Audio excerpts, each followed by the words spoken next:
యెషయా 8:18 ఇదిగో నేనును యెహోవా నాకిచ్చిన పిల్లలను సియోను కొండ మీద నివసించు సైన్యములకు అధిపతియగు యెహోవా వలని సూచనలుగాను మహత్కార్యములను గాను ఇశ్రాయేలీల మధ్య ఉన్నాము. ప్రభు ఈ మాటలు మన వినికిడిలో దీవించినట్లు చిన్న ప్రార్థన. పరిశుద్ధుడైన తండ్రి, నమ్మదగిన దేవ, మీ పాదములకు వందనాలు, స్తోత్రాలు. ఈ ఉదయకాలం మిమ్మల్ని ఆరాధించే కృప మాకు అనుగ్రహించినందుకై స్తోత్రాలు నాయన. మా కొరకు వధింపబడిన గొర్రెపిల్లగా, లోక పాపాన్ని మోసుకొని పో గొర్రెపిల్లగా ఉండినందుకై స్తుతిస్తూ, ఈ పరిశుద్ధ స్థలములోకి మాకు పాలు ప్రాప్తించినందుకు, అలాంటి అవకాశం కలిగించినందుకు మీకు స్తోత్రాలు చెల్లిస్తున్నాం. చేయబడిన ప్రకటనలు, వార కార్యక్రమాల్లో మీ సహాయం ఇచ్చి నడిపించమని. కొద్ది కాలం మేము భూలోకంలో ఉంటాం, అందులో కూడా బహు కొద్ది కాలమే మేము మెలకువగా ఉంటాం. అందులో భయభక్తులు కలిగి జీవించటానికి అజ్ఞానుల వలె సమయాన్ని వృధా చేయక జ్ఞానుల వలె ప్రవర్తించటానికి నేర్పించండి. సమయానికి వచ్చిన బిడ్డలను బట్టి వందనాలు, దూర ప్రాంతాల నుంచి వచ్చిన బిడ్డలను బట్టి స్తోత్రములు. మీ మాటలను వినాలని ఆశపడుతున్నాం. చదువుకుంటున్న బిడ్డలు, దూరాల నుంచి వచ్చిన వారు మా మధ్య ఉన్నారు, అనారోగ్యంగా ఉన్నవారు కూడా ఉన్నారు. తగిన సహాయం దయచేయమని యేసు ప్రభు దివ్య నామమున వినయంతో వేడుకుంటున్నాం తండ్రి, ఆమేన్. ప్రభునందు ప్రియులారా, ఈ ఉదయం నేను మరలా తిరిగి సంబంధాల అంశంలో తల్లిదండ్రుల పిల్లల సంబంధాన్ని ఈరోజు మీ ముందు పెట్టాలని కోరుతున్నాను. మధ్యలో బ్రేక్ పడింది. ఎందుకు అంటే 2 వారాలు మారు మనసు, రక్షణ అనుభవాల గురించి చెప్పవలసి వచ్చింది కాబట్టి. అది మొదటి కారణం. రెండవ కారణం ఏంటంటే, తల్లిదండ్రులుగా ఒక థియరీ నేను చెప్పొచ్చు, కానీ నన్ను నేను పరీక్షించుకోవడానికి, తండ్రిగా నేను ఎలా ఉన్నానో తెలుసుకోవడానికి కొద్దిగా సమయం తీసుకున్నాను అన్నమాట. అప్పుడు నాకు అనిపించింది, నేను 100% సక్సెస్ఫుల్ ఫాదర్ కాదు అని. 100% సఫలీకృతుడైన తండ్రిని కాదు అని అనిపించింది. అది దేవుని సన్నిధిలో చాలా కన్నీళ్లతో, భారంతో ఒప్పుకున్నాను. అందుకు మరలా తిరిగి ధైర్యంగా మీ ముందు నిలబడి దేవుని మాటలు పంచుకోవాలని ఆశపడుతున్నాను. ఈ ఉదయం నేను ఒక 5 సంగతులు మీ ముందు పెడతాను. మొదటి సంగతి ఏంటంటే, what is the present reality in children లేదా అమాంగ్ చిల్డ్రన్. ప్రస్తుతం పిల్లల యొక్క జీవితంలోని వాస్తవికత ఏంటి? కొన్ని వీడియోస్ ఉన్నాయి, చూడండి. ఫోన్ లాక్కున్నందుకు స్టూడెంట్ ప్రిన్సిపల్ని నిన్ను చంపేస్తానని బెదిరిస్తున్నాడు.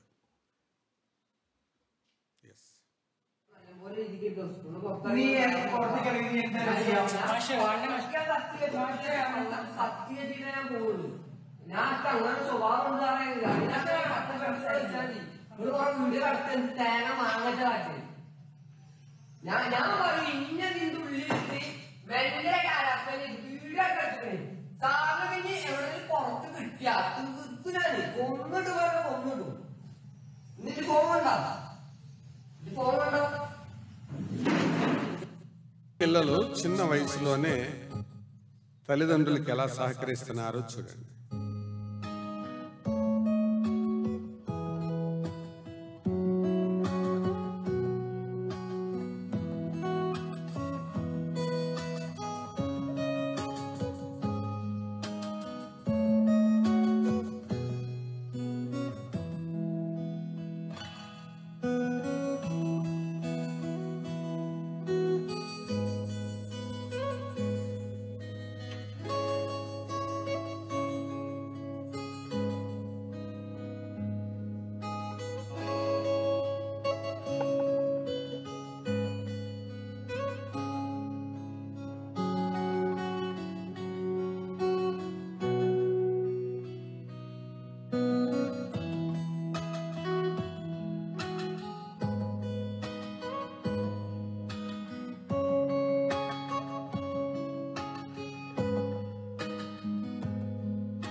తర్వాత మరొక వీడియో ఉంది.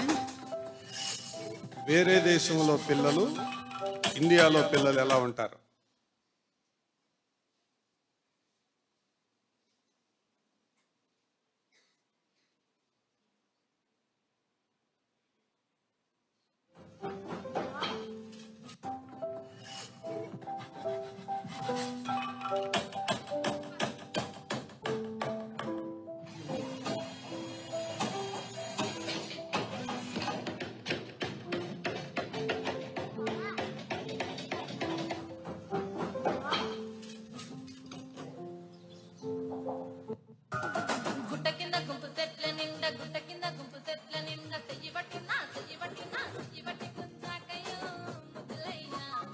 ఇది భారతదేశంలో పిల్లల పరిస్థితి. ఓకే, ఇది ప్రజెంట్ రియాలిటీ, ప్రస్తుత వాస్తవం. రైట్, మంచిది. ఈ ఉదయకాలం నేను మొదటి ప్రశ్న ప్రస్తుత పిల్లల యొక్క వాస్తవ పరిస్థితులు చెప్పాను. రెండవదిగా అసలు దేవుడు పిల్లల్ని ఎందుకు ఇస్తాడు, వై చిల్డ్రన్, అది చెప్తాను. రెండవ మాట, what are children compared to, పిల్లలు దేనితో పోల్చబడ్డారు. మూడవ మాట, what are the types of parents, తల్లిదండ్రుల్లో ఉండే రకాలు చెప్తాను. చివరిగా ఎన్ ఎగ్జంప్లరీ క్రిస్టియన్ పేరెంటింగ్ చెప్పి నా సందేశాన్ని ముగిస్తాను. Why children. మొదటిదిగా పిల్లలు ఎందుకు. మొదటి ప్రశ్న, ఎందుకు దేవుడు పిల్లల్ని ఇస్తాడు అని అంటే, వాక్యంలోనికి వెళ్ళబోయే ముందుగా మన విశ్వకవి రవీంద్రనాథ్ ఠాగూర్ ఆయన అన్న మాట చెప్తాను. Every new born child comes with a message that God is still happy with the man kind. పుట్టే ప్రతి బిడ్డ దేవుడు మానవ జాతి పట్ల ఇంకా విసిగిపోలేదు అని చెప్పే ఒక సందేశంతో బయటకు వస్తున్నాడు. అంటే దేవుడు మానవ జాతి పట్ల ఇంకా సహనం కలిగి ఉన్నాడు అని రుజువు చేస్తున్నాడు. అది మొదటి కారణం. రెండవ కారణం, తల్లిదండ్రులు అయ్యేదాకా తల్లిదండ్రుల బాధలు అర్థం కావు. అది రెండవ కారణం. తల్లిదండ్రులు అయ్యేదాకా తల్లిదండ్రుల బాధలు అర్థం కావు. ఈ వయసులో పిల్లలను కోప్పడేటప్పుడు కొంతమంది కేర్లెస్గా ఉంటారు, కొంతమంది క్రూరంగా ఉంటారు, కొంతమంది ఎదురు తిరుగుతుంటారు. కానీ ఎప్పుడు అర్థమవుతుందో తెలుసా, వాళ్ళు తల్లిదండ్రులు అయ్యాక తెలుస్తుంది. అందుకని ఈ రెండు కారణాలు మనం అనుదిన జీవితంలో చూసేవి. వాక్యంలో నుంచి నేను ఒక 4 కారణాలు లేక 5 కారణాలు మీ ముందు పెడతాను. మొదటి కారణం, టు ఇంట్రడ్యూస్ గాడ్, దేవుని పరిచయం చేయడానికి. యోహాను సువార్త మొదటి అధ్యాయం, యోహాను సువార్త మొదటి అధ్యాయం 18వ వచనం. ఎవడును ఎప్పుడైనను దేవుని చూడలేదు. 18వ వచనం, అది రెండవ భాగం. తండ్రి రొమ్ముననున్న అద్వితీయ కుమారుడే ఆయనను బయలుపరచను. ఇక్కడ దేవుణ్ణి తండ్రిగా పరిచయం చేస్తూ అద్వితీయ కుమారుడు అంటే జనితైక కుమారుడు అని కింద రాశాడు. అంటే దేవుడు పిల్లల్ని ఎందుకు ఇస్తాడంటే దేవునిని మానవ జాతికి పరిచయం చేయడానికి. అది మొదటిది. రెండవది, టు అండర్స్టాండ్ గాడ్స్ లవ్, దేవుని ప్రేమను అర్థం చేసుకోవడానికి. యోహాను సువార్త 3వ అధ్యాయం 16వ వచనం, బైబిల్ చూడకుండా చెప్పగలరు కదా. దేవుడు లోకమును ఎంతో ప్రేమించెను కాగా ఆయన తన అద్వితీయ కుమారునిగా పుట్టిన వాని యందు విశ్వాసముంచు ప్రతివాడు నశింపక నిత్య జీవం పొందినట్లు ఆయనను అనుగ్రహించెను. ఇది రెండవ కారణం. అంటే దేవుని ప్రేమను మనుషులు గ్రహించేలాగా చేయడానికి. మూడవ కారణం, దేవుని యొక్క కుమారత్వాన్ని ఆనందించడానికి. దేవుని కుమారత్వాన్ని ఆనందించడానికి. యోహాను సువార్త 1:12 చూడకుండా చెప్పండి. తన్నెందరు అంగీకరించురో వారికందరికీ, అనగా తన నామమందు విశ్వాసముంచు వారికి దేవుని పిల్లలగుటకు ఆయన అవకాశమును అనుగ్రహించనని లేదు.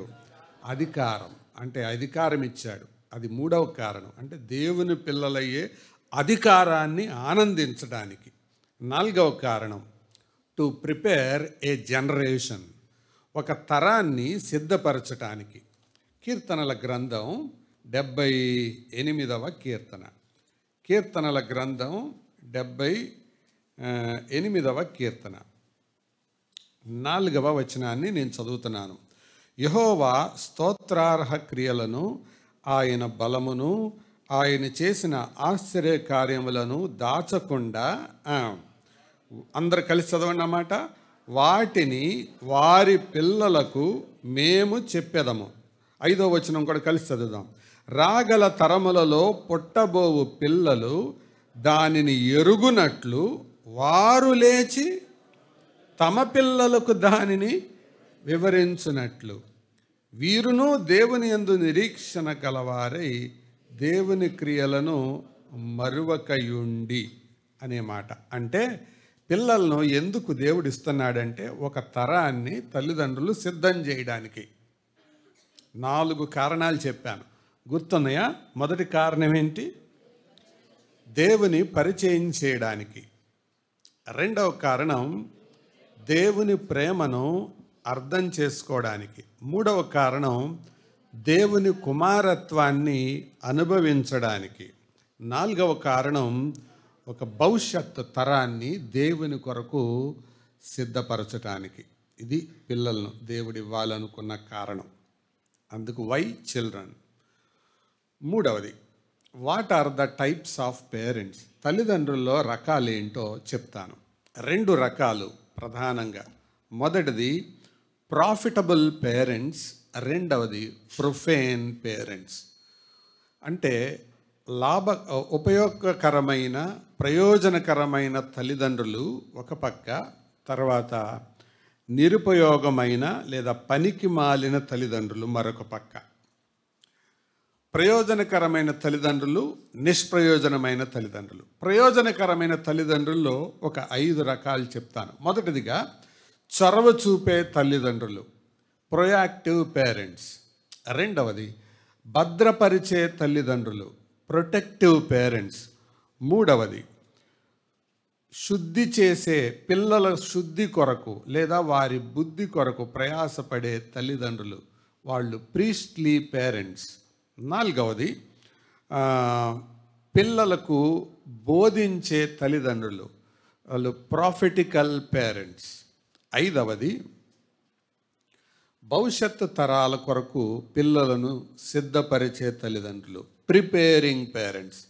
మళ్ళీ చెప్తున్నాను, చొరవ చూపే తల్లిదండ్రులు ప్రొయాక్టివ్ పేరెంట్స్, భద్రపరిచే తల్లిదండ్రులు ప్రొటెక్టివ్ పేరెంట్స్, శుద్ధి చేసే తల్లిదండ్రులు ప్రీస్ట్లీ పేరెంట్స్, తర్వాత బోధించే తల్లిదండ్రులు ప్రాఫిటికల్ పేరెంట్స్, సిద్ధపరిచే తల్లిదండ్రులు ప్రిపేరింగ్ పేరెంట్స్.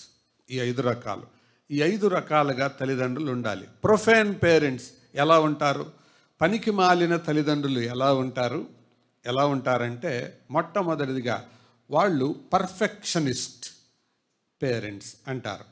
అంటే పర్ఫెక్షనిస్ట్ అంటే ఏది చేసినా ఖచ్చితంగా చేయాలి, తప్పకుండా చేయాలి, సరిగ్గా చేయాలి అని నొక్కి పీకల మీద కూర్చొని ఒత్తిడి చేసేవాళ్ళు పర్ఫెక్షనిస్ట్ పేరెంట్ అంటారు.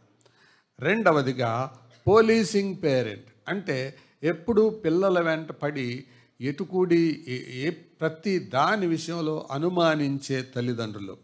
మూడవది ప్రొవోకింగ్ పేరెంట్స్, అంటే పిల్లలను కోపం రేపే తల్లిదండ్రులు.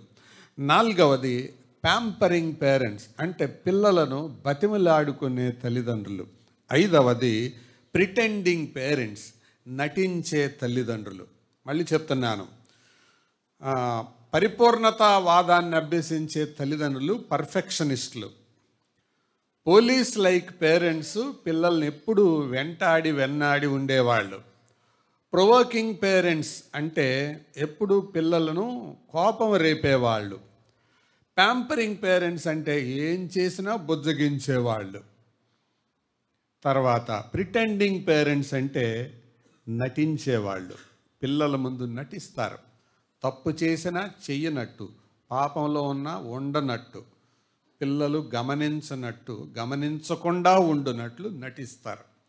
ఇన్ని రకాలుగా ఈ ప్రొఫేన్ పేరెంట్స్ ఉంటారు.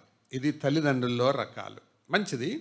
అయితే ఈరోజు దేవుని వాక్యాన్ని మనం వింటూ ఉండగా ఈరోజు నేను చెప్పబోతున్న ఈ టాపిక్కి ఒక పేరు పెడతాను. అదేంటంటే prodigal parenting and chaotic children. అంటే తప్పిపోతున్న తల్లిదండ్రులు, పక్కదారి పడుతున్న పిల్లలు. అది ఈరోజు నా టాపిక్. తల్లిదండ్రులు తప్పిపోతున్నారు, పిల్లలు పక్కదారి పడుతున్నారు. ప్రస్తుత తరంలో జరిగేది అదే. ఎందుకు ఇలా జరుగుతుంది అని అంటే, ప్రియులారా, పియానో ఉన్నంత మాత్రం చేత పియానిస్ట్ కాడు. పియానిస్ట్ అని ఎవరిని అంటారు? పియానోని వాయించేవాడినా, పియానోని కొన్నవాడినా? వాయించేవాడిని. అలాగే పిల్లలు ఉన్నంత మాత్రాన తల్లిదండ్రులు గారు ఆ పిల్లల్ని సరిగ్గా పెంచే వాళ్ళని తల్లిదండ్రులు అంటారు. రికార్డుల పరంగా రాయొచ్చు తల్లి తండ్రి అని, కానీ ఒక ఆయన అన్నాడు, ఆ మాట నా సొంత మాట కాదు, పియానో ఉన్న ప్రతివాడు పియానిస్ట్ కాదు, పిల్లలను కలిగి ఉన్న ప్రతివారు తల్లిదండ్రులు కాదు. అందుకనే పిల్లలను సరిగా పెంచడం అది ఒక మినిస్ట్రీ. జాన్ మెకార్థర్ అనే దైవ సేవకుడు పేరెంటింగ్ గురించి ఒక మంచి మాట అన్నాడు. Parenting is a ministry. పిల్లల పెంపకం అనేది పరిచర్య. అది పని కాదు, అది పరిచర్య. అందుకే యెషయా ఎంత మంచి మాట అన్నాడు కదా, ఏమని? నీవు నాకు అనుగ్రహించిన పిల్లలు, యెహోవా నాకు అనుగ్రహించిన పిల్లలు, మేము ఇశ్రాయేలీయుల మధ్య ఎలా ఉన్నాం? సూచనలుగా ఉన్నాం. అంటే సూచనలు అంటే అర్థం ఏంటి? సూచనలుగా ఉన్నాయి కొన్ని చెప్పండి బైబిల్లో. ఒలీవ మొక్కలు, ఓకే. ఆకాశంలో దేవుడు కొన్ని సూచనలుగా పెట్టాడు. వీటిని నక్షత్రాల్ని కదా, వాటిని సూచనలుగా, కాలములు సమయములు సూచించే సూచనలుగా ఉంచాడు. అంటే వాటిని చూసి, ఇప్పుడంటే గడియారాలు వచ్చినాయి, ఇది వరకటి రోజుల్లో గడియారాలు లేనప్పుడు సమయం ఎలా తెలుసుకునేవాళ్ళు? సూర్యుడు ఉదయించడాన్ని బట్టి. అంతే. తెల్లవారినట్లు ఎలా గమనించేవాళ్ళు? వేకువ చుక్కిచ్చిన దాన్ని బట్టి. ఆ చుక్క, దాని ఏదో చుక్క అనేవాళ్ళు అండి, పొద్దుటే వచ్చే ఆ చుక్కని ఏదో అనేవాళ్ళు, దానికి ఒక పేరు పెట్టారు, ఆ వేకువ చుక్క. అలా దాన్ని అలాగా సూచనగా ఉండడానికి దేవుడు పెట్టాడు. అంటే ఒక తల్లి తండ్రి వారి పిల్లలు లోకానికి ఎలా ఉండాలి? సూచనగా ఉండాలి. అంటే వాళ్ళని చూసి ఇతరులు సరయ్యేలాగా ఉండాలి, చక్క చేసుకునేలాగా ఉండాలి. ఇంకో మాటలో చెప్పాలంటే ఒక సంసారం సమాజానికి సందేశంగా ఉండాలి. గుర్తుంటుందన్నమాట. సంసారం చదరంగం కాదు, అది సినిమాకి సరిపోద్ది. సంసారం సమాజానికి ఒక సందేశంగా ఉండాలి. అదే ఎఫెసీ పత్రిక 6వ అధ్యాయం తెలియచేస్తున్న మాటలు. మరి అలా ఉండకపోవటానికి చాలా కారణాలు బైబిల్లో మనం చూస్తాం, అనుదిన జీవితంలో కూడా మనం చూస్తాం. ఎందుకని పిల్లల విషయంలో తల్లిదండ్రులు విఫలమవుతున్నారు అని మనం ఆలోచిస్తే, ఒక ఆయన ఇలా చెప్పాడు, నేటి తల్లిదండ్రులకు మొక్కల పెంపకంపై, కుక్కల పెంపకంపై ఉన్నంత శ్రద్ధ పిల్లల పెంపకంపై లేదు అని. దేని మీద ఉన్నంత శ్రద్ధ? మొక్కల పెంపకంపై కుక్కల పెంపకంపై ఉన్నంత శ్రద్ధ పిల్లల పెంపకం మీద లేదు. ఏ తల్లి తండ్రి అయితే తమ పిల్లలతో సమయాన్ని వెచ్చించరో వారు తమ పిల్లలకు శత్రువులుగా మారతారు. సమయాన్ని వెచ్చించని పిల్లలు తల్లిదండ్రులు శత్రువులుగా మారతారు, కుటుంబానికి శత్రువులు అవుతారు. ఊరికే కనీసం పెంచాం అంటే సరిపోదు. ఇందాక కూడా మనం ఆరాధనలో జ్ఞాపకం చేసుకున్నాక ఆదాము హవ్వని దేవుడు చేసినా ఆయన ఆదాముతో మాట్లాడటానికి సమయం తీసుకొని పరలోకమందున్న మహిమనంతా వదిలిపెట్టి ప్రతిరోజు సాయంత్రం చల్లబోట వేళ నడవడానికి వచ్చేవాడు, అంతే. Just to walk with them, సంచరించడానికి వచ్చేవాడు. ఎందుకు ఆయన పైనుండే అదంతా వదిలి రావాలి? Why should he come? ఎందుకు రావాలి? అది ఆయన సంకల్పం, ఆయన ప్రణాళిక. కాబట్టి సమయం. నాకు నిన్న వారంలో ఒక ఫోన్ కాల్ వచ్చింది. సార్, మీరు దసరా సెలవుల్లో అక్కడికి వెళ్తున్నారు కదా, మీరు ఇక్కడికి మా దగ్గరకు కూడా రండి అని. అంటే సారీ బ్రదర్, సెలవులన్నీ నేను ఇవ్వలేను, ఎందుకంటే పిల్లలు ఇంటి దగ్గర ఉన్నప్పుడు నేను బయట ఉండడం అది న్యాయంగా ఉండదు. కాబట్టి కొన్ని సెలవుల్లో నేను ఆల్రెడీ బుక్ అయ్యాను, మిగతా సెలవు లేనప్పుడు మీరు సెలవు పెట్టుకోండి, నేను వస్తాను అని చెప్పాను వాళ్ళతో. నేను సెలవు పెట్టుకొని మీటింగ్ పెట్టుకోండి, ఆ సెలవు పెట్టుకొని వచ్చే వాళ్ళనే రమ్మనే వాళ్ళని రమ్మనండి, అంతేగాని సెలవుల్లో వచ్చి వాక్య వినే వాళ్ళ కోసం నేను కుటుంబాన్ని త్యాగం చేసి రాను అని చెప్పాను. కుటుంబం అనేది క్రైస్తవ జీవితంలో చాలా చాలా ప్రాముఖ్యమైనది. పిల్లల పెంపకం చాలా ప్రాముఖ్యమైనది. మరి ఇటువంటి పరిస్థితులలో పిల్లలను పెంచడం ఎలాగూ అనేది దేవుని వాక్యంలో నుంచి ఒక సవాలుతో కూడుకున్న సంగతే, కానీ అది మనం ఎరిగి ఉండాలి. ఎందుకని వాళ్ళ గురించి శ్రద్ధ తీసుకోవాలో తెలుసా? మనం అనుకుంటాం పెద్దోడయ్యాక పిల్లలకి చెబుదాం అనుకుంటాం. సహజంగా ఏమనుకుంటారు, ప్రార్థన చేయరా అని చిన్న పిల్ల 1వ సంవత్సరం 2వ సంవత్సరం పిల్లలకి మోకరించు అని అన్నారు అనుకోండి, చూసేవాళ్ళు ఏమంటారు, చిన్నపిల్లలే అండి, ఏం మరి అంత ఖచ్చితంగా చెప్తున్నారు అని అంటారు. కానీ బైబిల్ ఏం చెప్తుందో చూస్తాం రండి. మార్కు సువార్త 7వ అధ్యాయం, మార్కు సువార్త 7వ అధ్యాయం 25వ వచనం. మార్కు 7:25 దొరికిందా? అపవిత్రాత్మ పట్టిన చిన్న కుమార్తె గల ఒక స్త్రీ. ఆగండి, ఎంత కుమార్తె? చిన్న కుమార్తె, పెద్ద కుమార్తె? అంటే అపవిత్రాత్మ ఒక కూతురుని ఎప్పటి నుంచి పట్టుకుంటుంది? చెప్పాలి, పెద్దగా చెప్పండి. చిన్నతనం. ఇంకొంచెం పెద్దగా గుర్తుపెట్టుకో. సాతాను పిల్లల్ని వశం చేసుకోవడానికి ఎప్పటి నుంచి ట్రై చేస్తాడో తెలుసా? చిన్నతనం. అది కూతురులనండి అనొచ్చు, కొడుకు సంగతి కూడా చెప్తాను. అదే మార్కు సువార్త 9వ అధ్యాయానికి రండి. మార్కు సువార్త 9వ అధ్యాయం 21వ వచనం. మార్క్ 9:20. ఇది వీనికి తండ్రిని అడుగగా అతడు ఎప్పటి నుంచే? బాల్యము నుండి. అంటే వీడికి ఎప్పటి నుంచి వచ్చింది ఆ ప్రాబ్లం? వాడికి ఎవరు బట్టి? ఈ దయ్యం బట్టి. ఏం దయ్యం పట్టింది వాడికి? చెవిటి దయ్యం, మోగదయ్యం.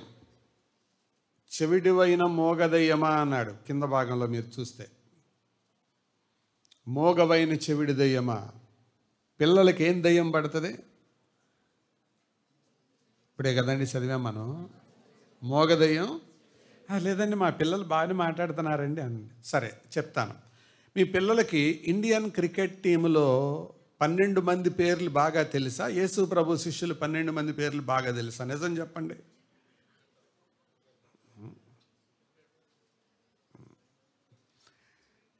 సినీ హీరోలు ఎక్కువ తెలుసా? బైబిల్ హీరోలు ఎక్కువ తెలుసా? అదే మోగతనం అంటే అదే. కంటతా వాక్యాలు తెలియదు. రెండోది, Tom and Jerry, temple run ఇవి బాగా చూస్తారా, లేకపోతే వాక్యం చెప్పేటప్పుడు బాగా వింటారా? కుదురుగా కూర్చోరు. అదే చెవిడి దయ్యం. వాక్యం వినలేని పిల్లలకి ఏం దయ్యం పట్టినట్టు? చెవిటి దయ్యం. వాక్యాన్ని వల్లించలేని, ప్రస్తావించలేని పిల్లలకి ఏం దయ్యం పట్టినట్టు? మోగ దయ్యం. ఎప్పటి నుంచి పట్టింది అది? బాల్యం నుండి. తండ్రి ఒప్పుకుంటున్నాడు అది. నువ్వు అనుకుంటావు పెద్దయ్యాక చెబుదాం అనుకుంటావు. పెద్దయ్యాక ఎద్దులాగా అవుతాడు కానీ బుద్ధి తెచ్చుకోడు. అందుకే బాలుడు నడవలసిన త్రోవను, లోకంలో కూడా ఉంది ఆ సామెత, మొక్కై వంగనిదే మాని వంగున. అందుకే చిన్నతనం. అందుకే జాషువా డానియల్ గారి వారు ఆయన పుస్తకంలో ఇలాగన్నాడు, నీ పిల్లల్ని నువ్వు పట్టించుకోవటం మాని సాతానుడు వాళ్ళని పట్టించుకుంటాడు. నీ పిల్లలు నువ్వు పట్టించుకోవటం మానేసే ఎవరు పట్టించుకుంటారు? సాతాను పట్టించుకుంటాడు. రెండు రకాల వాళ్ళు ఉన్నారు. ఆడపిల్లలు ఉన్నారు, మగపిల్లలు ఉన్నారు. మరి దేవుడు నిన్ను ఎందుకు పెట్టాడు? ఒక ప్రీస్ట్గా, ఒక ప్రాఫెట్గా, ఒక ప్రొటెక్టర్గా, ఒక ప్రొయాక్టివ్ పర్సన్గా, ఒక ప్రిపేర్ చేసే వ్యక్తిగా, పేరెంట్గా ఉండాలని నిన్ను పెట్టాడు. మరి 5 పనులు జరుగుతున్నాయా? ఒక తరం దాన్ని సిద్ధపరచగలుగుతున్నావా? నువ్వు దాటి వెళ్ళిపోతే నీ పిల్లలు భక్తిపరులై ఉంటారు అనే గ్యారంటీ ఉందా?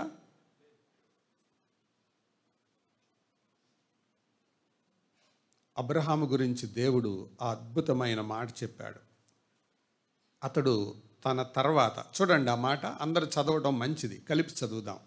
ఆదికాండం 18వ అధ్యాయం, బహుశా 19వ వచనం అయి ఉండాలి. ఆదికాండం 18, 19 అందరూ కలిసి చదవండి. ఎట్లనగా చెప్పిన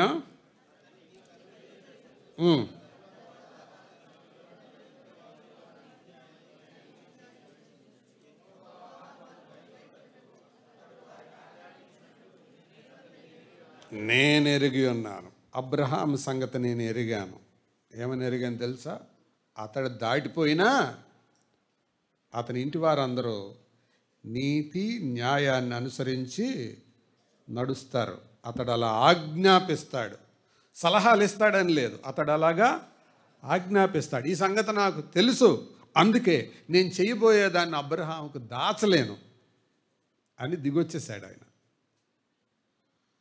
సోదరులారా, సోదరిలారా,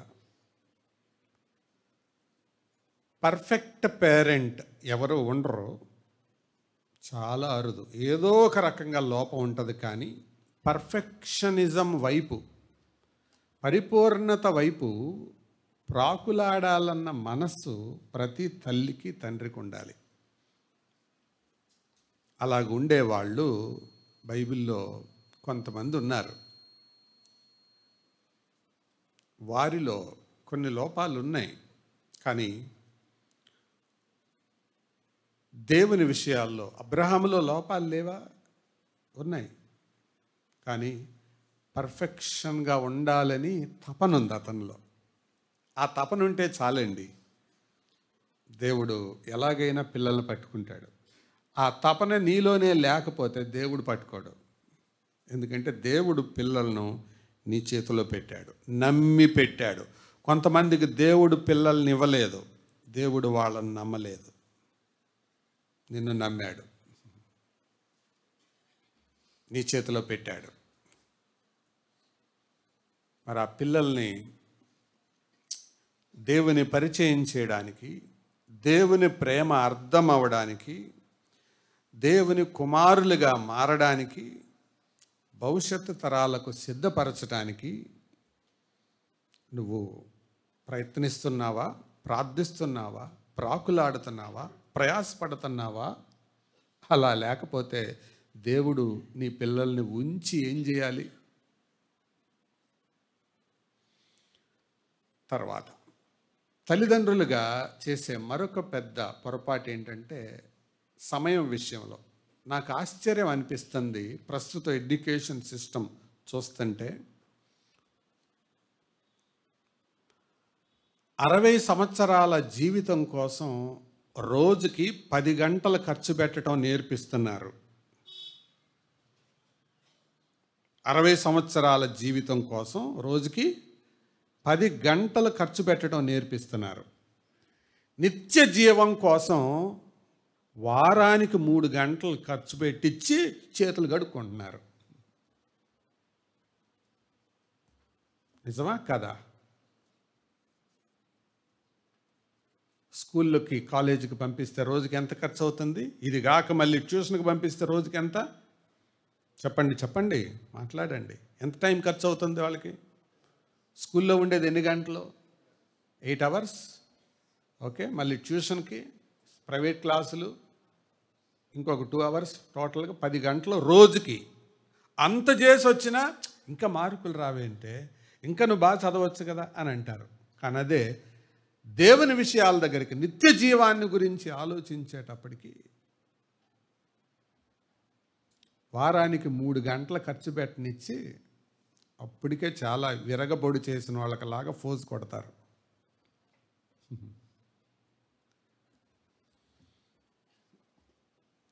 ప్రియులారా, పిల్లలు కూడా ఆలోచించండి, మీరు ఎంత టైం ఖర్చు పెడతారు. నేనేమి లెక్కలు చెప్పడం లేదు, కానీ ఒక ఆలోచన మీ ముందు పెడుతున్నాను.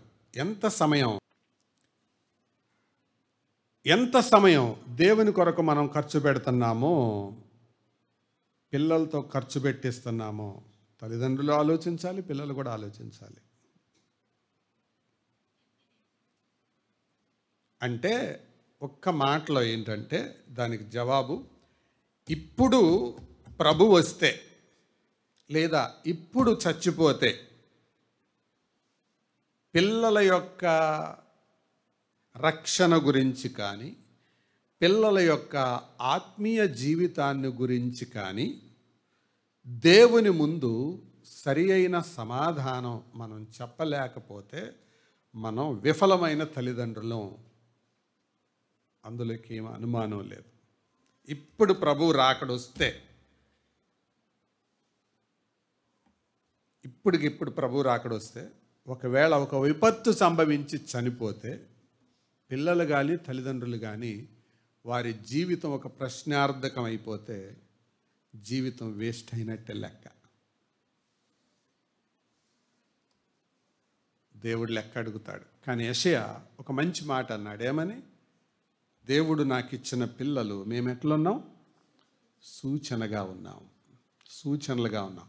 మమ్మల్ని చూసి సరి చేసుకోవచ్చు, మమ్మల్ని చూసి చక్క చేసుకోవచ్చు, మమ్మల్ని చూసి వాళ్ళ పిల్లల్ని అలా కట్టుకోవచ్చు, మమ్మల్ని చూసి మాదిరి నేర్చుకోవచ్చు.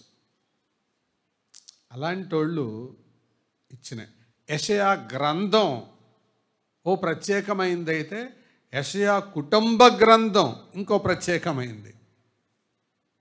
యెషయా గ్రంథంలో 66 అధ్యాయాలు ఉన్నాయి. యెషయా కుటుంబ గ్రంథంలో ఎన్ని అధ్యాయాలు ఉన్నాయో మనకు తెలియదు, కానీ ఒకటి మాత్రం వాస్తవం. ఏంటది? ఇశ్రాయేలు జనాంగానికి వాళ్ళు ఎట్లున్నారు? సూచనలుగా, ఏ మెసేజ్, ఏ సైన్, ఒక సందేశంగా, ఒక సూచనగా వారు ఉన్నారు. మరి తల్లిదండ్రులుగా ఉన్నవారు పిల్లలతో కలిగి ఉండే సంబంధాలు ఏ రీతిగా ఉంచుకుంటున్నారు అనేది ఆలోచించాలి. కొడుక్కి యాక్సిడెంట్ అయింది. ఒక తండ్రి చూడటానికి వెళ్ళాడు. హాస్పిటల్లో ఉంటే, మన జిల్లాలో సంగతే చెప్తున్నాను, పేరు చెప్పను. 9th క్లాస్ చదువుతుండగా దగ్గరికి వెళ్తే డాడీని గట్టిగా పట్టుకొని, డాడీ అన్నాడు. ఏడవబాకు నాన్న, నేనున్నాను కదా, డోంట్ వరీ, అపాయం తప్పిందిలే, పర్వాలేదు, చిన్న దెబ్బలేలే, తగ్గిపోతాయి అన్నాడు. డాడీ నువ్వు ఇక్కడే ఉండవా అని అన్నాడు. ఆ ఒక్కటి మాత్రం అడక్కరా, చాలా పనులు ఉన్నాయి, చాలా బిజీగా ఉన్నాను నేను అన్నాడు. నీకు కావాలంటే సూపర్ స్పెషాలిటీ హాస్పిటల్లో చూపిస్తాను. డాడీ వద్దు, నువ్వు నా దగ్గరుండి ఒక ఆర్ఎంపీ డాక్టర్ దగ్గర తీసుకెళ్ళి చాలు, సూపర్ స్పెషాలిటీ హాస్పిటల్లో వద్దు. పిల్లల యొక్క జీవితాలు అలా ఉన్నాయి. ఒంటరితనానికి అలవాటైపోతున్నారు పిల్లలు. అది కూడా ఆ వయసు వచ్చే వరకే అడుగుతారు, తర్వాత నువ్వు పిలిచినా దొరకరు. నీ చేతి చాపినా అందరూ వెళ్ళిపోతారు. కాబట్టి ఆ లోపటే వాళ్ళని మలచాలి, ఆ లోపటే వారిని వంచాలి. అయ్యా మీరు చెప్పేది బాగానే ఉంది, కానీ మరి మా కాలం దాటిపోయింది, మేమేం చేయాలి అని అంటే తిరిగి పాదాల మీద పడాలి. జాన్ న్యూటన్ అమేజింగ్ గ్రేస్, అద్భుతమైన కృప అనే పాట రాసిన ఆయన తల్లి, వీడు ఎక్కడికి వెళ్తే అక్కడ ఖైదీలను తీసుకొని వెళ్ళే ఓడకి ఈయన కెప్టెన్ అన్నమాట. ఒకరోజు తుఫాన్లో ఓడ కొట్టుకుపోయినప్పుడు, పగిలిపోయినప్పుడు సముద్రపు ఒడ్డుకొచ్చి అక్కడ తను బ్రతకకూడదు కానీ బతికాడు. కళ్ళు తెరిచి చూసేప్పటికి ఒక దీవిలో ఉన్నాడు. అప్పుడు దేవుని ప్రేమ, తల్లి బోధ ఇవన్నీ జ్ఞాపకం వచ్చి ఏడుస్తూ రాశాడు ఆ పాట.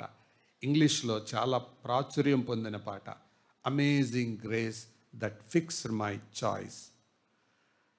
ప్రియులారా, ఆ తల్లి సహించింది, చిరాకు పళ్ళ, విసుక్కొల, ఓర్చుకుంది.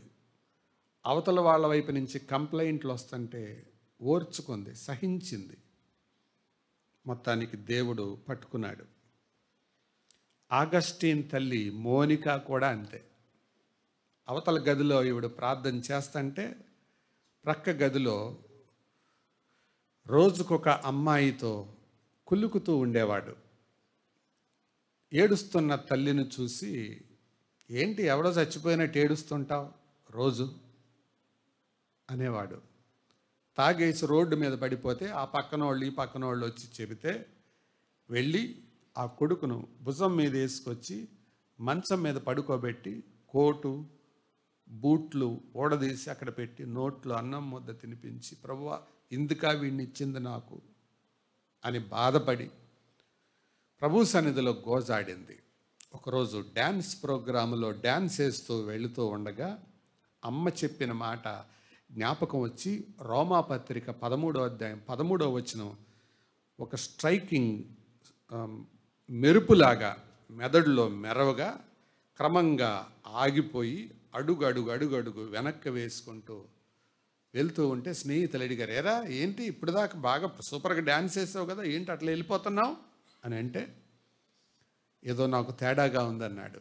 ఇంటికి వెళ్ళిపోయి మోకాళ్ళ మీద పడి, ప్రభువా నన్ను క్షమించు, నీకు విరోధంగా బ్రతికాను అని పశ్చాత్తాపంతో ప్రభు పాదాల మీద పడ్డాడు. ఆ తర్వాత ఈ మాట రాశాడు, నా తల్లి యొక్క కన్నీటి ప్రార్థన ప్రవాహములో పరలోకపు సింహాసనం వద్దకు కొట్టుకొని వచ్చిన పాపిని నేను అని. ఒక తల్లి యొక్క సహనం, ప్రార్థన అలాగా ఒక వ్యక్తిని మార్చింది. ఇలా అనేక ఉదాహరణలు చరిత్రలో ఉన్నాయి.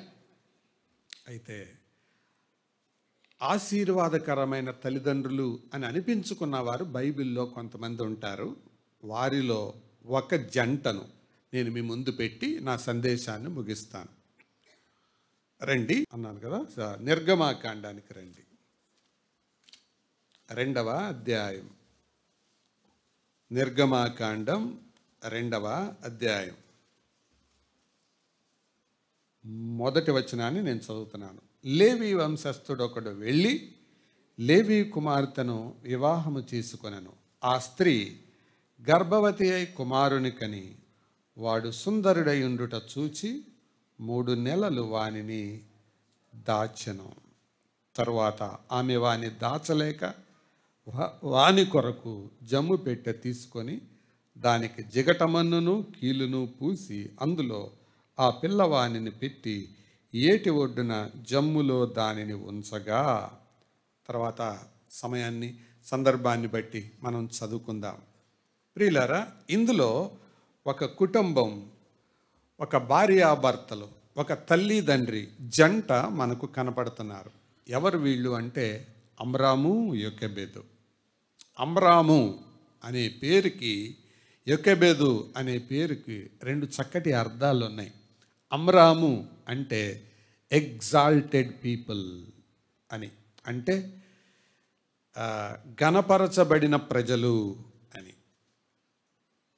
యోకెబెదు జోకెబెద్ అంటారు. యోకెబెదు అనే శబ్దానికి యెహోవా మహిమ గలవాడు అని అర్థం.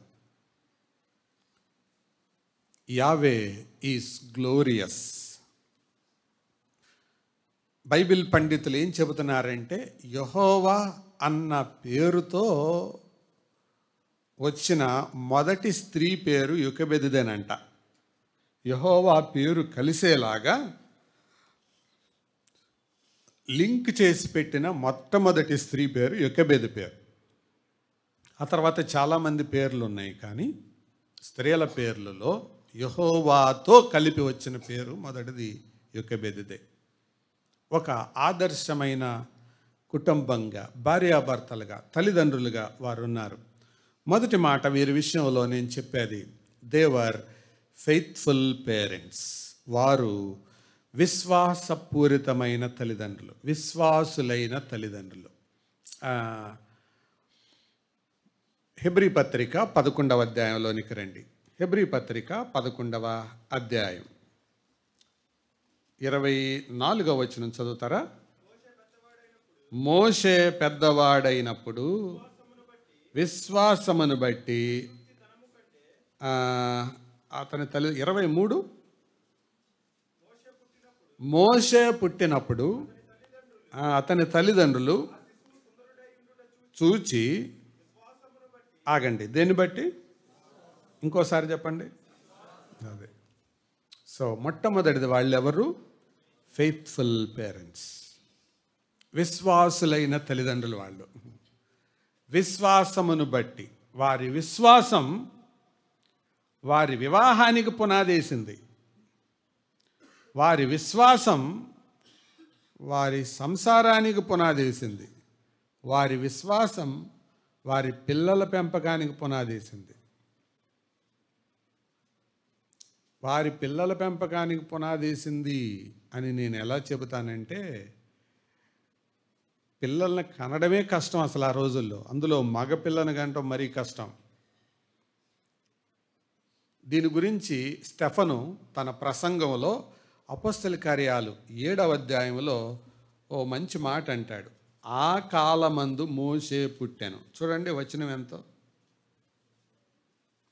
20వ వచనం, 7:20. ఆ కాలమందు మోషే పుట్టెను. ఏ కాలమందు? 19వ వచనం. తమ శిశువులు బ్రతకకుండా వారిని బయట పారవేయవలెనని,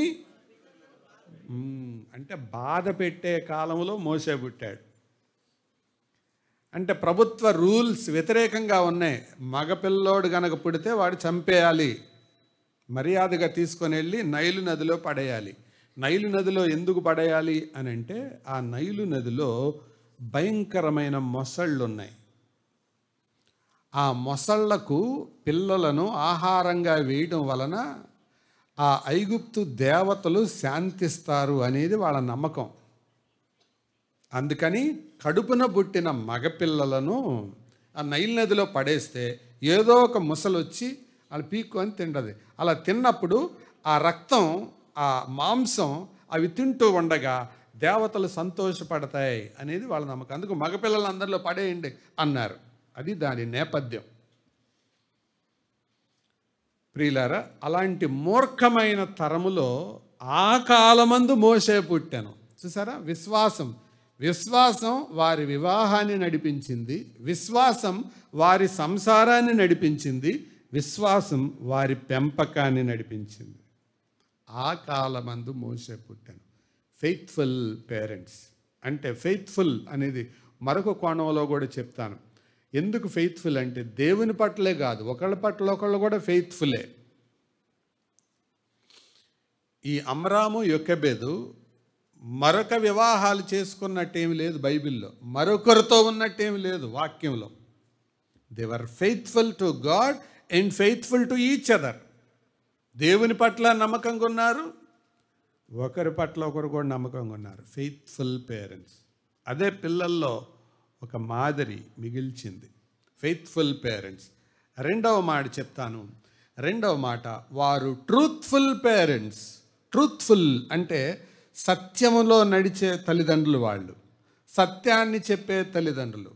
ట్రూత్ఫుల్ అని నేను ఎలా చెప్పగలనంటే, వారు దేవుని గురించి 3 మాటలు చెప్పి ఉంటారు వాళ్ళకి. ఏమనో తెలుసా? మొదటిగా దేవుని వ్యక్తిత్వము,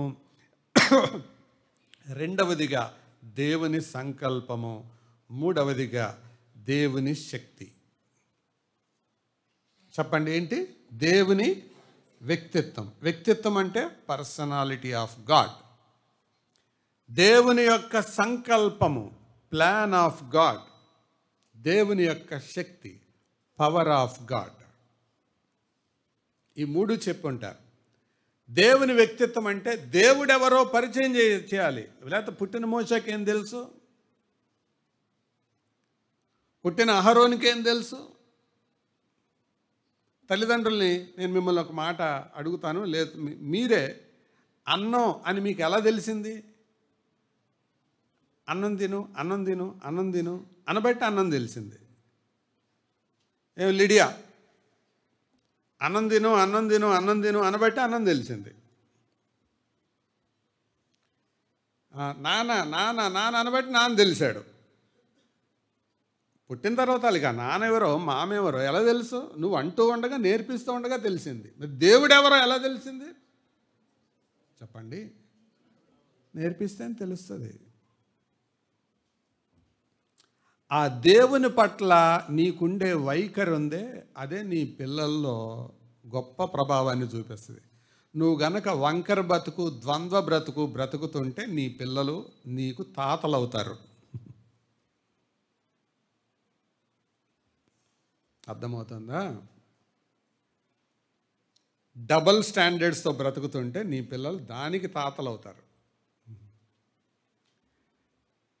ఫెయిత్ఫుల్ పేరెంట్స్ కాబట్టి విశ్వాసులుగా బతికారు. ట్రూత్ఫుల్ పేరెంట్స్ కాబట్టి బోధించారు, దేవుని గురించి చెప్పారు. 2, దేవుని ప్రణాళిక గురించి చెప్పారు. ప్రణాళిక అంటే దేవుని ప్రణాళిక ఏంటి? ఆదికాండం 15వ అధ్యాయం. ఆదికాండము 15వ అధ్యాయం 13వ వచనం చూడండి. ఆయన తమది కాని పరదేశమందు నివసించి, చూడండి అందరు తప్పకుండా బైబిల్ చూడాలి. ఆ దేశపు వారికి దాసులుగా ఉందరు. వారు 400 ఏండ్లు ఎవరికి దాసులవదురో ఆ జనమునకు నేనే తీర్పు తీర్తును. తరువాత వారు మిక్కిలి ఆస్తితో, ఎవరి గురించి రాయబడింది ఈ మాట? చెప్పండి పెద్దగా. ఇశ్రాయేల్ జనాంగం. ఎవరితో చెప్తున్నాడు ఈ మాట? అబ్రహాముతో చెప్తున్నాడు. దేవుడు చెప్తున్నాడు, నీ సంతానం విస్తరిస్తారు, పరాయి దేశంలో ఉంటారు, దాసులు అవుతారు, బాధపడతారు, తర్వాత వాళ్ళని విడుదల చేస్తాను, నడిపిస్తాను అని. ఇది అబ్రహాం ఎవరితో చెప్పాడు? ఇస్సాకుతో. ఇస్సాకు ఎవరితో చెప్పాడు? యాకోబుతో. అప్పుడు బైబిల్ లేదు. యాకోబు ఎవరితో చెప్పాడు? 12 మంది కొడుకులతో. కొడుకులతో ఎలా చెప్పాడు? 50వ అధ్యాయం చదువుకోండి. ఇప్పుడు మనం చూడలేం, బైబిల్ స్టడీ కాదు కాబట్టి. వాళ్ళు ఏం చెప్పారు? వాళ్ళ పిల్లలతో చెప్పారు. వాళ్ళ పిల్లలు ఏం చేశారు? వాళ్ళ పిల్లలతో చెప్పారు. అలాగా యోకెబేదు దాకా వచ్చిందనమాట. అమ్రాము యోకెబేదు దాకా. ఇది మనకు శాశ్వతం కాదు. ఏదో ఒకరోజు మనం దీన్ని వదిలేసి వెళ్ళిపోతాం. దేవుని ప్రణాళిక ఇది. ఐగుప్తులో నువ్వు సూపర్గా ఉంటున్నావు అనుకోవద్దు. మనకి ఇది అశాశ్వతం. దేవుని వ్యక్తిత్వాన్ని చెప్పారు. 2, దేవుని ప్రణాళిక చెప్పారు. 3, దేవుని శక్తి ఏంటో చెప్పారు. దేవుని శక్తి ఎలా చెప్పగలరా వాళ్ళు? యోసేపును ఏ రీతిగా బానిసగా ఉన్న వాడిని బాస్గా చేశాడో, అబ్రహాముకు పిల్లలు లేనప్పుడు ఏ రీతిగా సంతానాన్ని ఇచ్చాడో, ఇంట పుట్టి అలవరచబడిన వారిని వెంటబెట్టుకొని వెళ్ళి 5 రాజులను అబ్రహాం ఎలా తరమగలిగాడో, పరాయి దేశమందు ఫిలిస్తీయుల మధ్య ఇస్సాకు ఎలా ఫలించగలిగాడో, మోసగాడైన యాకోబును మార్గంలోకి ఎలా తెచ్చాడో, ఈ చరిత్రలన్నీ తప్పకుండా చెప్పుంటారు. దేవుని శక్తి ఎలాంటిదో. అందుకని మోషేలో కూడా ఏం కలిగింది? విశ్వాసం కలిగింది. Truthful parents, they teach children. ఇక్కడున్న తల్లిదండ్రులు నేను ఒక మాట అడగనా? మీ పిల్లలకు వాక్యం చెప్పి ఎంతకాలం అయింది? మీ పిల్లలతో వాక్యాన్ని పంచుకొని ఎంతకాలమైంది? మీ పిల్లలకు వాక్యాన్ని బోధించి ఎంతకాలమైంది? దేవుని గురించి చెప్పి ఎంతకాలమైంది? అదేమంటే చర్చికి రారా, చర్చికి రారా. చర్చికి ఎందుకు రావాలాడు? చర్చికి రావడానికి దేవుడి గురించి ఏమన్నా చెప్పావా? నీ జీవితంలో దేవుడు ఏం చేశాడో చెప్పావా?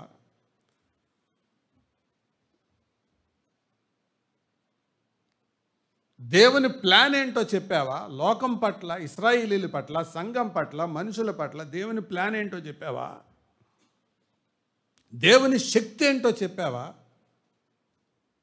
వాళ్ళు ట్రూత్ఫుల్ పేరెంట్స్. ఇవేమీ చెప్పకుండా చర్చికి రారా, మందిరానికి రారా అంటే ఎందుకు వస్తారు? చిన్నతనం నుంచి నువ్వు బతికింది ఒక బతుకు. ఇప్పుడేదో నువ్వు వెళ్తా వచ్చేరా అంటే మారిపోతారు వాళ్ళు. అది జీవితంలో నుంచి పుట్టాలి. ఏళ్ల తరబడి ప్రార్థన చేసుకోవు. నువ్వు ఎప్పుడు సంతోషంగా ఉంటావో తెలియదు, ఎప్పుడు దుఃఖంగా ఉంటావో తెలియదు, ఎప్పుడు ప్రార్థన మానుతావో తెలియదు, ఎప్పుడు ప్రార్థన చేస్తావో తెలియదు. ఈ వంకర్ బతుకులు పిల్లలు చూసేటప్పుడు పిల్లల్లో కార్యం ఎలా జరుగుద్ది? చిన్నపిల్లలకి మూలిగలు తింటం ఎలా నేర్పిస్తారు? అది ఫస్ట్ పట్టుకొని చూడనానిది, ఇది చూడు ఒకసారి ఇట్టని, ఎంత బాగుందో, ఎంత బాగుందో అంటే ఆడికి ఎట్లా ఉంటుంది? ఆ దేవుడి గురించి చెప్పేటప్పుడు కాకరకాయ కూర తిన్నవాడు మొహం పెట్టినట్టు చెబుతుంటే ఆడికి ఇంకేం ఎక్కుతుందండి? మూలిగి తినేటప్పుడు చెప్పినంత సంతోషం దేవుడి గురించి చెప్పేటప్పుడు ఉండదు. ఇంకెలా ఎక్కుతుంది ఆడికి? మూలిక గురించి ఉత్సాహంగా చెప్పావు, దేవుడి గురించి మూలుక్కుంటా చెప్పావు, ఎలా ఎక్కుతుంది?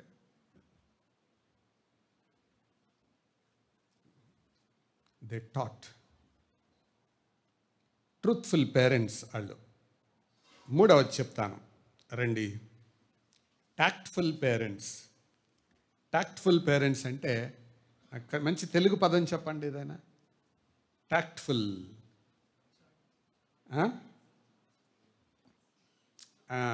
చలాకీ అయిన, నైపుణ్యం కలిగిన, తెలివి కలిగిన తల్లిదండ్రులు అని ఎలా చెప్పగలనంటే జాగ్రత్తగా వినండి. పాలు ఎవరివి? పాలు ఇచ్చింది ఎవరు మోషేకి? యోకెబేదే. మళ్ళీ జీతం పొందింది ఎవరు? జీతం పొందింది యోకెబేదే. సొంత తల్లి పాలిచ్చి జీతం పొందుతుందా? దానికి ఎంత ప్లాన్ వేసిందండి ఆవిడ. అంటే అది దేవుని ప్రణాళికలో భాగం, అదేం అబద్ధం కాదు. కానీ సమయస్ఫూర్తిగా వ్యవహరించింది. Tactful parents. ఇంకొక టాక్ట్ చెప్పనా? పిల్లల్ని 3 నెలల దాకా ఏడుపు గనక బయటకు వస్తే ఏం జరుగుండేది? ఎవరిని చంపుతారు? మోషేనే చంపుతారు, తల్లిదండ్రులు కూడా. ఏంటి మాకు తెలియకుండా ఎట్లాగన్నావు మగపిల్లోడిని చంపేస్తారు. 3 నెలలు ఏడుపు బయటికి రాకుండా ఎలా పెంచారండి వాళ్ళు? పగలంతా అడుసు తొక్కి ఇటుకలు చేసి అలసిపోయి వచ్చి పిల్లవాడు కాలు జాడించగానే ఏడుపు రాకముందే అమ్రాము లేచి ఎత్తుకొని కామ్గా తీసుకెళ్ళి ఫస్ట్ మూతి మూసేవాడేమో, బైబిల్లో లేదు, నేను ఇలా ఊహిస్తున్నాను. తీసుకెళ్ళి పాలు బట్టి జోకొట్టి మళ్ళీ పండుకొని ఇద్దరు కళ్ళతోనే పండుకోబెట్టి మళ్ళీ కాలు కదిలించగానే యుకబెద్దు లేచేది ఏడుపుగా మారక మునిపే. ఎన్ని నెలలు? 3 నెలలు ఏడుపు బయటకు రాకుండా పెంచారు. 3 నెలల తర్వాత ఇక ఆపలేకపోయారు. Tactful parents. 4వది చెప్తాను, హోప్ఫుల్ పేరెంట్స్, నిరీక్షణ కలిగిన తల్లిదండ్రులు. 2వ అధ్యాయానికి రండి. నిర్గమాకాండం 2వ అధ్యాయం 3వ వచనం. నిర్గమ 2:3. తర్వాత ఆమె వాని దాచలేక జమ్ము పెట్టె తీసుకొని, దాచలేక ఇందాక హెబ్రీ పత్రికలో కూడా ఏం చదివాం మనం? విశ్వాసమును బట్టి అని చదివాం కదా. అతని తల్లిదండ్రులు విశ్వాసమును బట్టి, చదువుతారా 23?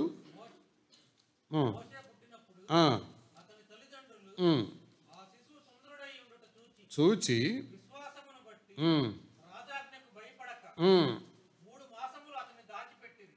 దేనికి భయపడక? రాజాజ్ఞకు భయపడక. తర్వాత 3 నెలలు దాచిపెట్టారు. విశ్వాసాన్ని బట్టి దాచిపెట్టారు. వెంటనే మీకు అనుమానం రావచ్చు, విశ్వాసాన్ని బట్టి దాచిపెట్టి అవిశ్వాసంతో వదిలేశారా అని. వచ్చిందా మీకు అనుమానం? విశ్వాసంతో దాచిపెట్టారు, విశ్వాసంతోనే వదిలారు, నిరీక్షణతో వదిలారు. అందుకే దేవర్ హోప్ఫుల్ పేరెంట్స్. నిరీక్షణతో వదిలి ఉండకపోతే అక్కడ వాళ్ళని కాపలా పెట్టాల్సిన పని లేదు. ప్రియులారా, 5వ మాట చెప్తాను, careful parents. Not only hopeful, careful. Careful అంటే ఏంటి? జాగ్రత్త తీసుకునే తల్లిదండ్రులు. ఎలా తీసుకున్నారు తెలుసా? పెట్టె చేసింది మొదటదిగా. పెట్టె. ఇంగ్లీష్లో భలే మాట ఉంటుందండి, అది బాక్స్ అని ఉండదు.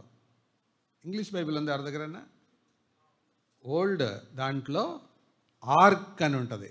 ఆర్క్ అంటే మందసం అని మరొక అర్థం. ఆర్క్ అంటే పెట్టె చేసింది, ఆర్క్ చేసింది ఆవిడ.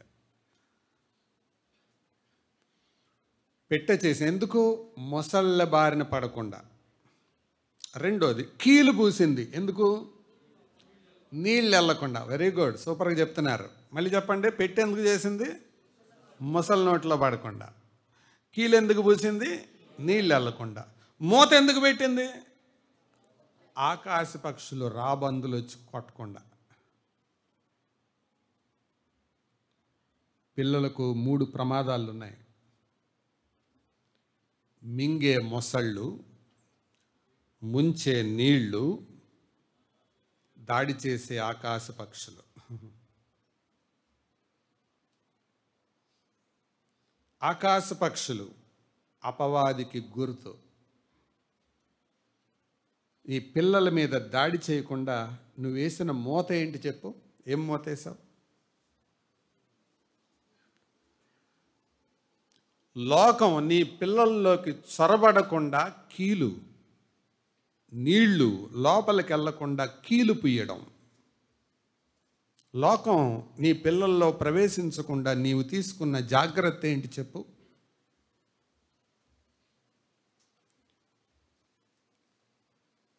క్రూరమైన వ్యక్తులు, క్రూరులైన మనుషులు వాళ్ళ చేతుల్లో పిల్లలు పడకుండా నీవు వహించిన జాగ్రత్త ఏంటో చెప్పు.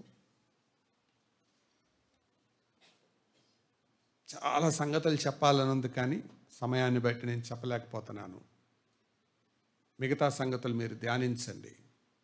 They were careful parents.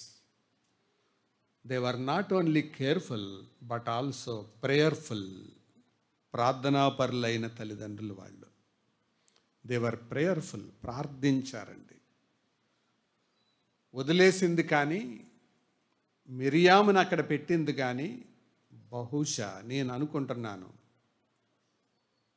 వారు ఇంట్లోకి వెళ్ళి, ప్రభువా మా వల్ల కాక వదిలాం, ఎందుకంటే ఇప్పటి వరకు మేము నీవు ఇద్దరం కలిసి మేము మేము కాపాడుకోగలిగాం, కానీ ఇప్పుడు మా వల్ల కాదు, భారం అంతా నీదే నాయన, నువ్వు ఎలా కాపాడుతావో తెలియదు, మా చేతులారా మా పిల్లోడు నాశనం అవడం మేము చూడలేం ప్రభువా.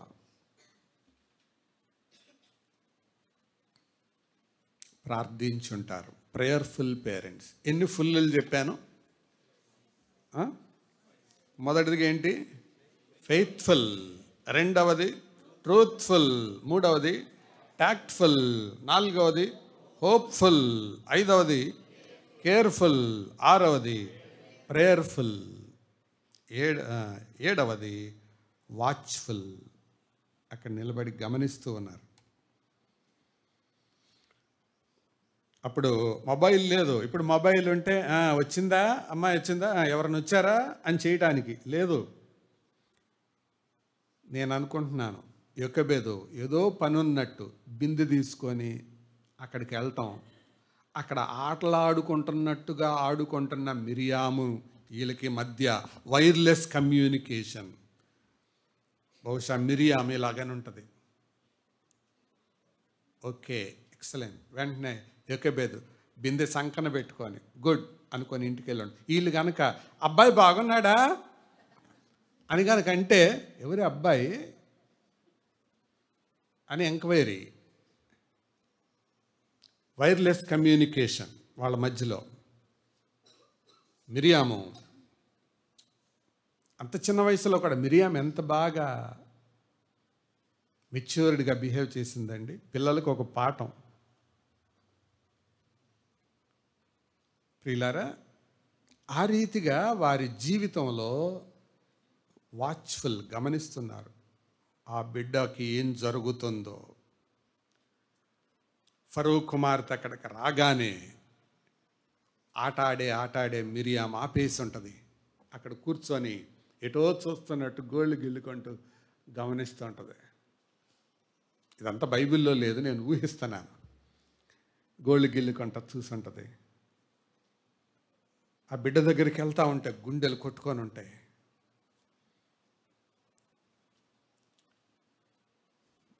దగ్గరికి వెళ్ళి బిడ్డని ఫరో కుమార్తె పట్టుకోగానే, అమ్మ అయిపోయిందిరా వీడి పని, ఏం చేయాలి? అక్క కూడా ప్రార్థించింది, ప్రభువా ఈ నా చిన్న తమ్ముడు వీడు చచ్చిపోకూడదు ప్రభువా, నీ శక్తి గురించి మా అమ్మ నాన్న చెప్పారుగా, అసలు మా నాన్న పేరుకే అర్థం ఏంటి చెప్పండి? కనపరచబడిన జనం అన్నావు కదా, మేమంత హీనమైన బతకాలా ప్రభువా? కాబట్టి can't you help me, help చేయవా, నా కొడుకును నా తమ్ముడిని కాపాడవా అని అంటే, వెంటనే ఎవరి పిల్లోడు అనగానే ఏం అరగనట్టు వెళ్ళింది. ఎవరు? మిరియాము వెళ్ళి, అమ్మా మీరు పిల్లని పట్టుకున్నారు కదా, నేను వెళ్ళి కావున ఐగుప్తుడి పిల్లోడిలాగా ఉన్నాడు, ఎంత బాగా నటించిందండి అక్కడ, ఐగుప్తు పిల్లోడిలాగా ఉన్నాడు, నేను ఒక తల్లిని తీసుకురానా అందే. ఎవరో పిల్లోడు వచ్చినట్టు ఉందిరా, సరే వెళ్ళి తీసుకురా అందే. గబాగబా ఇంటికి వెళ్ళింది. ప్రభువా ఇది బయటపడకుండా చేయి. బయటపడ్డందా మా నాన్న చచ్చాడే, మా అమ్మ చచ్చింది, నేను చచ్చానే, అందరం చచ్చాం, నువ్వు ఎట్లా కాపాడుతావో. మా అమ్మకి పేరుకి అర్థం నీకు తెలుసు కదా ప్రభువా, నీ పేరే పెట్టుకుంది మా అమ్మ. ఏం పేరు? యెహోవా మహిమ గలవాడు ప్రభువా అనుకుంటే వెళ్ళింది. వెళ్ళగానే అమ్మ ఏంటి సంగతి, ఫరో కుమార్ చేతిలో పడింది. పెట్టే ఏం చేశాడు? ఇట్లా పిలుచుకురమ్మని చెప్పింది దాదిని, తీసుకొస్తాను. అరే గుర్తుపట్టదేమో, గుర్తుపట్టదు, నేనున్నాగా నా వెంటరా. ఎంత ధైర్యం ఇచ్చి ఉంటుందండి నడిచేటప్పుడు. మిరియాం ఇలాంటి పిల్లలు ఉన్నారా?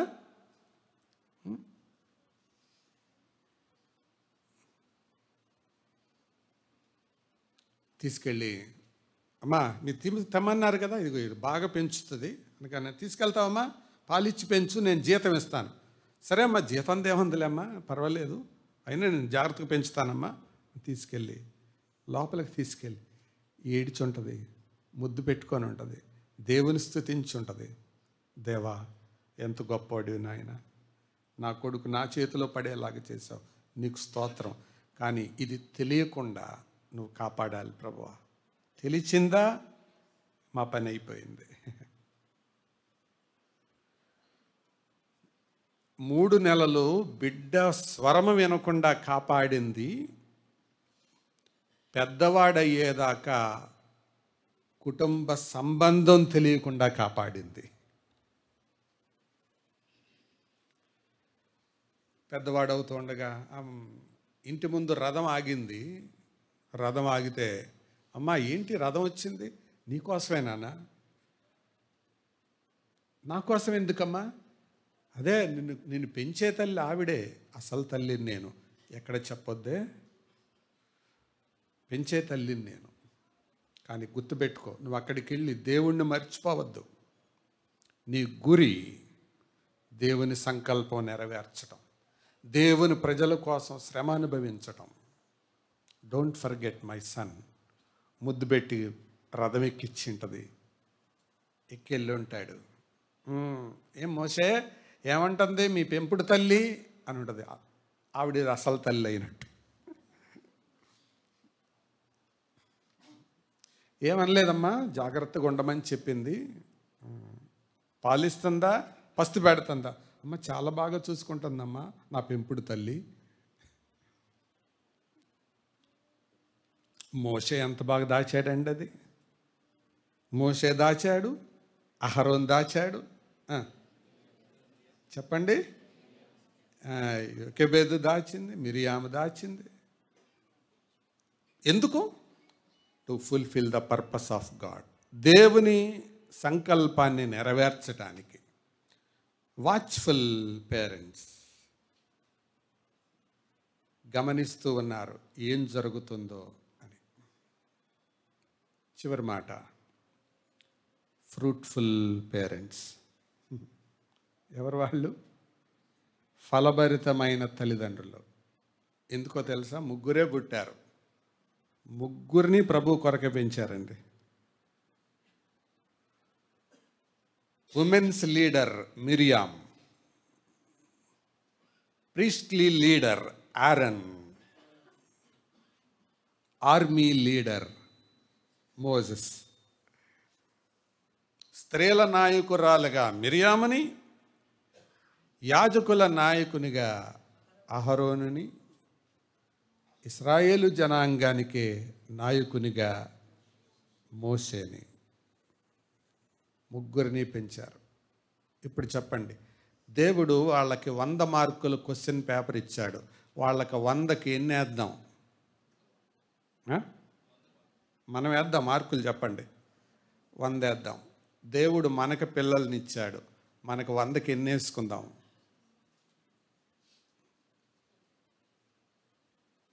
ఎవరి కాళ్ళే వేసుకోండి.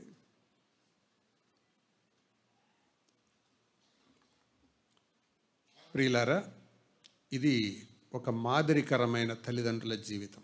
నేను 2 ఆచరణాత్మకమైన ప్రశ్నలు చెప్పి నేను ముగిస్తాను. ఆ 2 ఆచరణాత్మకమైన ప్రశ్నలు ఏంటంటే ప్రాక్టికల్ క్వశ్చన్స్. పిల్లల్ని ఈ ప్రశ్న అడుగుతున్నాను, నీ తల్లిదండ్రులు తలెత్తుకునేలాగా చేసిన ఆఖరిసారి ఎప్పుడు?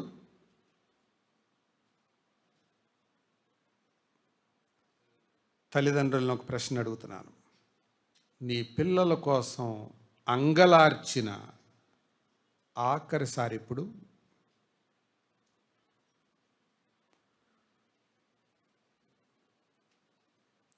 What was the last time when you made your children, made your parents to lift their heads? తల్లిదండ్రులు తలెత్తుకునేలాగా చేసిన ఆఖరిసారి ఎప్పుడు? నీ పిల్లలు కొరకు, వారి భవిష్యత్తు కొరకు, జీవితం కొరకు నువ్వు దేవుని సన్నిధిలో హృదయాన్ని కుమ్మరించి అంగలార్చిన ఆఖరిసారి ఎప్పుడు?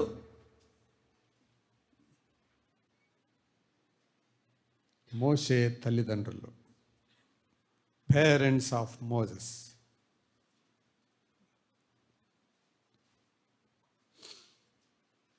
ఎంత బాగా కోఆర్డినేట్ చేసుకున్నారండి. ప్రియులారా, బైబిల్ లేదు, ఫ్యామిలీ కాన్ఫరెన్సులు లేవు, బైబిల్ స్టడీస్ లేవు, ధర్మశాస్త్రం కూడా రాలేదు అప్పటికి. కానీ ఒకరొకరు తెలుసుకున్నారు. వాళ్ళకున్న మూడు తెలిసినవి. ఏంటిది? దేవుని వ్యక్తిత్వం తెలుసు, దేవుని సంకల్పం తెలుసు, దేవుని శక్తి తెలుసు. ఆ మూడే తెలుసుకొని కుటుంబాన్ని, పిల్లలను అలా పెంచుకున్నారు. మరి నీకు ఎన్ని మీటింగులు, ఎన్ని బైబిల్ స్టడీసు, ఎంత వాక్యం, ఎన్ని పాటలు, ఎన్ని వర్తమానాలు, ఎన్ని హెచ్చరికలు, ఎన్ని కాన్ఫరెన్సులు. ఆలోచిద్దాం. యెషయా చెప్తున్నాడు, దేవుడు నాకు అనుగ్రహించిన పిల్లలు మేము దేవునికి సూచనలుగా ఉన్నాం. ప్రియులారా, చివరి తలంపు ఏంటంటే, what are children compared to? పిల్లల్ని దేంతో పోల్చాడు అని అంటే, నేను కీర్తనలు 127, 128లోంచి 4 మాటలు చెప్పి నేను ముగిస్తాను. ఆ 4 మాటలు ఏంటంటే, పిల్లలు బహుమానాలు, పిల్లలు స్వాస్థ్యాలు, పిల్లలు బాణాలు, పిల్లలు మొక్కలు. చెప్పండి. పిల్లలు బహుమానాలు. మరి బహుమానాలు అయితే ఏం చేయాలి? ప్రదర్శించాలి. స్వాస్థ్యాలు ఏం చేయాలి? భద్రపరచాలి. బాణాలు ఏం చేయాలి? సిద్ధపరచాలి, ప్రయోగించాలి. మొక్కలు చక్కగా క్రమంగా పెంచాలి. ఈ పోలికలు పిల్లలకు కీర్తనల్లో ఇవ్వబడ్డాయి. మరి మనం మన పిల్లల పట్ల ఎటువంటి వారిగా తల్లిదండ్రులుగా ఉన్నామో పరీక్షించుకోండి. ఈరోజు ప్రభు వస్తే నీ పిల్లోడు నరకానికి వెళ్ళినా, నీ పిల్లవాడు, నీ కుమార్తె ధైర్యంగా ప్రభువు ముందు లెక్క చెప్పలేకపోయినా, you are a failure parent. నువ్వు ఒక విఫలమైన తల్లివి, తండ్రివి. అలా కారు ఉందా, ఫోన్ ఉందా, బైక్ ఉందా, నువ్వు మంచి బట్టలు కొంటున్నావా, అది బిజిన్ రోడ్లో కొంటున్నావా, ఆర్ఎస్ బ్రదర్స్లో కొంటున్నావా, ఇవేమి అడగడు దేవుడు. దేవుడు అడిగేది ఏంటంటే, నేను నీకు ఇచ్చిన బహుమానాలను ఎలా పెంచావు?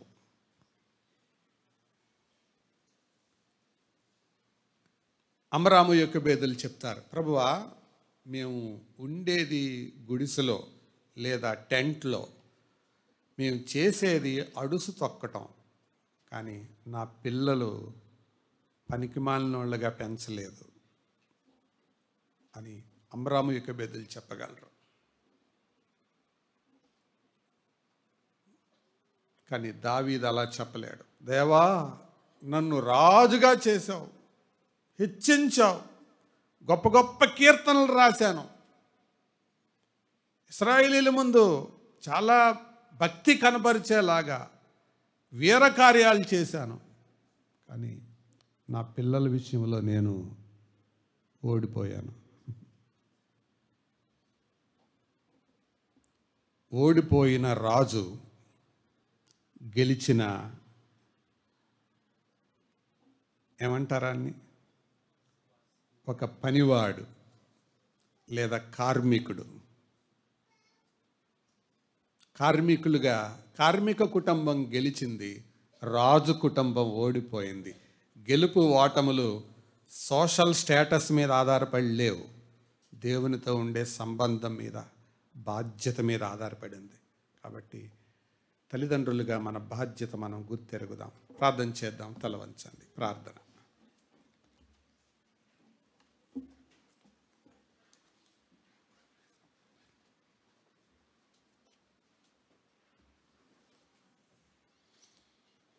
కొద్ది నిమిషాలు దేవుని వాక్యం వెలుగులో మనలను మనమే పరీక్ష చేసుకుంటూ మన పిల్లల విషయమై మన పిల్లలకు దేవుని వ్యక్తిత్వాన్ని, దేవుని ప్రణాళికను, దేవుని శక్తిని నేర్పగలుగుతున్నామా అని ఎవరి మట్టుకు వాళ్ళం పరీక్షించుకుందాం.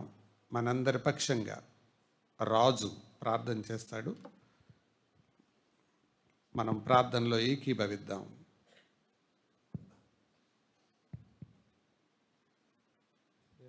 తండ్రి, దయగలిగిన దేవా, నీకు వందనాలు, స్తుతులు, స్తోత్రాలు చెల్లిస్తున్నాం ప్రభువా.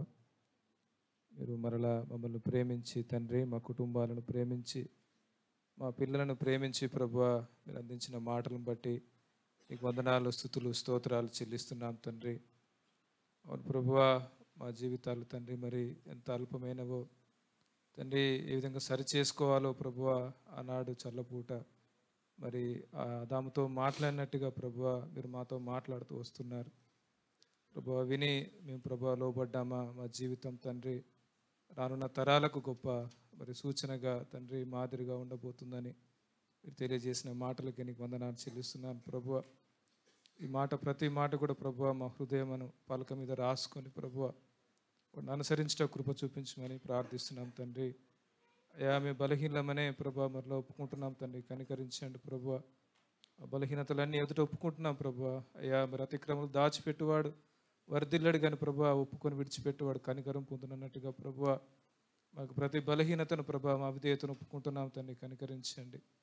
మా పిల్లల జీవితాలు ప్రభువా రానున్న తరాల్లో ప్రభువా గొప్ప మాదిరికరంగా ప్రభువా గొప్ప సూచనగా ఉంటూ కృప చూపించమని ప్రభువా నీ పాదాలు పట్టుకుంటున్నాం. నిజంగా ప్రభువా మరి అమరామ కుబేదులు ప్రభువా 3 నెలలు ప్రభు వారి విశ్వాసంతో తండ్రి వాళ్ళు కాచగలిగారు తండ్రి. మరి వారి వల్ల కానప్పుడు ప్రభా నీ మీద నిరీక్షణతో ప్రభా నీ వైపు చూశారు. నిజంగా మేము కూడా ప్రభువా మరి మేము చేయగలంతో చేస్తున్నాము, కానీ అది సరిపోదు ప్రభువా. కానీ నీ మీద నీ వైపు చూడడం ప్రభా, నీ పాదాలు పట్టుకోవడం ప్రభా, నీళ్ళు కుమ్మరించినట్లుగా నీ సన్నిధిలో కుమ్మరించినప్పుడు ప్రభువా అది గొప్ప ఫలితాన్ని చూస్తామని తండ్రి మీరు మరలా మాట్లాడారు. అందుని బట్టి నీకు వందనాలు చెల్లిస్తున్నాం ప్రభువా. అయ్యా నిరీక్షణ కలిగిన తల్లిదండ్రులంగా ప్రభువా, అయ్యా తండ్రి నైపుణ్యం కలిగిన తల్లిదండ్రులంగా ప్రభువా, ఒక మంచి ఫలాలు అందించే తల్లిదండ్రులుగా ప్రభువా ఇక్కడున్న ఈ సంఘంలో ప్రతి ఒక్కరిని మీరు జ్ఞాపకం చేసుకోమని ప్రభువా ఈ సన్నిధిలో ప్రార్థిస్తున్నాం తండ్రి, కనికరించండి. వర్తమానం ప్రభువా కేవలం ఇంక రోజుతో కాకుండా ప్రభు ప్రతిదినము మా జీవితకాలం అంతా కూడా ప్రతి ఒక్కరికి తండ్రి ఉపయోగకరంలాగిన తండ్రి మీరు అందించిన మాటలకి నీకు స్తోత్రాలు తండ్రి.